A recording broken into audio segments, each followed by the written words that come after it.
স্কুলের হেডমিস্ট্রেস একদিন অনুকে ডেকে বললেন, টিচার, আপনি এখনও বিয়ে করছেন না কেন? বয়স তো কম হলো না। অনু বলল, কি আর বিয়ে করব, সময় নেই, একা জীবনটাই ভালো লাগছে। হেডমিস্ট্রেস বলল, এই একা জীবনটা একদিন দুর্বিষহ হয়ে যাবে, তখন বুঝতে পারবেন সঙ্গীবিহীন সাথীবিহীন জীবনযাপন কত কষ্টের। অনু কিছু বলল না, চুপ করে চলে এলো ম্যাডামের রুম থেকে। বাসায় আসতে আসতে বিকেল হয়ে গেল। স্কুলের পরে দুটো টিউশনি, তারপর বাসায় আসা। ওরা দু ভাই চার বোন।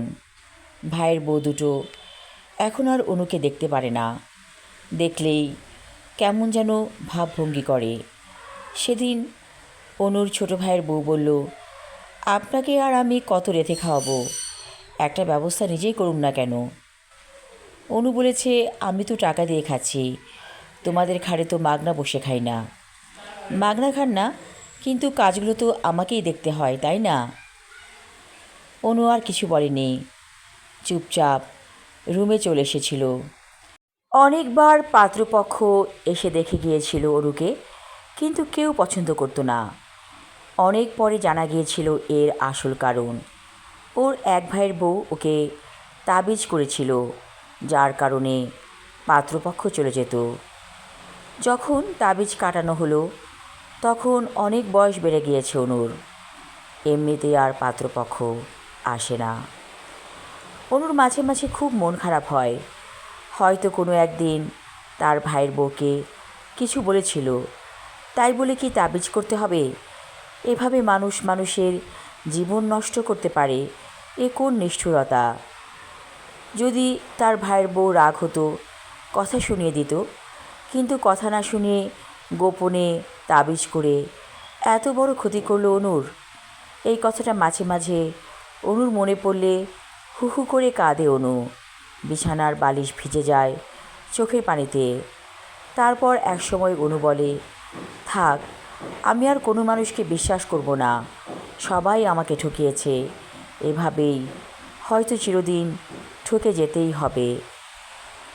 শুক্রবার দিন অনু বাসা থেকে বের হলো। ওর বড় ভাইয়ের বউ বলল, কোথায় যাচ্ছ অনু? অনু বলল, একটু ঘুরে আসি, ভালো লাগছে না। বড় ভাইয়ের বউ হেসে বলল, একাই যাবে নাকি আমরা কেউ আসবো তোমার সাথে? অনু বলল, তোমাদের কাউকেই আমার সাথে আসতে হবে না, আমি একা একা একটু ঘুরবো। বড় ভাবি হেসে বলেছিল, তোমার ভাতিজিকে নিয়ে যাও, ও তো ফ্রি আছে। অনু বলল, না, আমি একা যাব। আর কোনো কথা বলার সুযোগ না দিয়ে বেরিয়ে এসেছিল বাসা থেকে অনু। একটা রিকশা নিয়ে চলে এসেছিল ঢাকা বিশ্ববিদ্যালয়ের চারুকলা ইনস্টিটিউটে। যদিও অনু বিশ্ববিদ্যালয়ে পড়েছে, কিন্তু এই চারুকলা ইনস্টিটিউটটা ওর ভারী পছন্দের জায়গা। এখানে একটা বিরাট গর্ত আছে, এর পাশে কতবার দাঁড়িয়ে দাঁড়িয়ে কত কথা ভেবেছিল অনু। আসলে অনু একটু নিরিবিলি টাইপের মেয়ে, খুব একটা বন্ধুবান্ধব ওর ছিল না, কারণ হইচই চিৎকার চেঁচামেচি ও একেবারেই পছন্দ করে না। হঠাৎ করে ওর পাশে একজন দাঁড়ালো, বলল, আপনি তো পড়ে যাবেন, গর্তের কাছে দাঁড়িয়ে আছেন যে, আপনার তো বয়স হয়েছে। অনু তাকিয়ে দেখল তার চিরপরিচিত একজন, যে কিনা একসময় তাকে বিয়ে করবে বলেছিল। ও তুমি, এত বছর পর দেখা হলো। সজল বলল, আমি তোমাকে কত খুঁজেছি অনু, কোথায় হারিয়ে গিয়েছিলে তুমি? অনু বলল, এমন কথা সবাই বলে, ইচ্ছে করে যারা লুকিয়ে থাকে তাদের কথার ধরন এমনই, মনে হয় যেন আমাকে হারিয়ে ফেলেছে। আসলে ইচ্ছে করে যে লুকিয়েছিল সেটা তো আর বলা যায় না। সজল বলল, চলো ওই দিকটায় বসি। অনু সজলকে অনুসরণ করে চলে এলো চায়ের দোকানের কাছে। আগে এখানে কোনো চায়ের দোকান ছিল না, এখন একটা চায়ের দোকান আছে। একটা বেঞ্চে বসে পড়ল দুজনে। সজল বলল, এত বড় ফাঁকি দিয়ে তুমি চলে গেলে? কী এমন বলেছিলাম আমি তোমাকে? একটু অপেক্ষা করতে পারলে না? আর তোমাদের বাসার ঠিকানাও তো কোনো দিন দাওনি কোনো ফোন নাম্বার। এভাবে মানুষ লুকিয়ে যায়।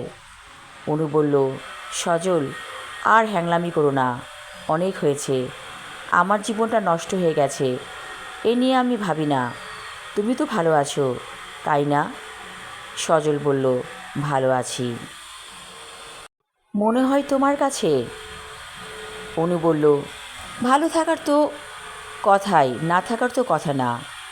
সজল বলল, আমি ভালো নেই। আমি আমার লেখা ছোট গল্প অনু পর্ব 1 পড়লাম। পরবর্তী অংশ থাকবে আগামী পর্বে। ধন্যবাদ।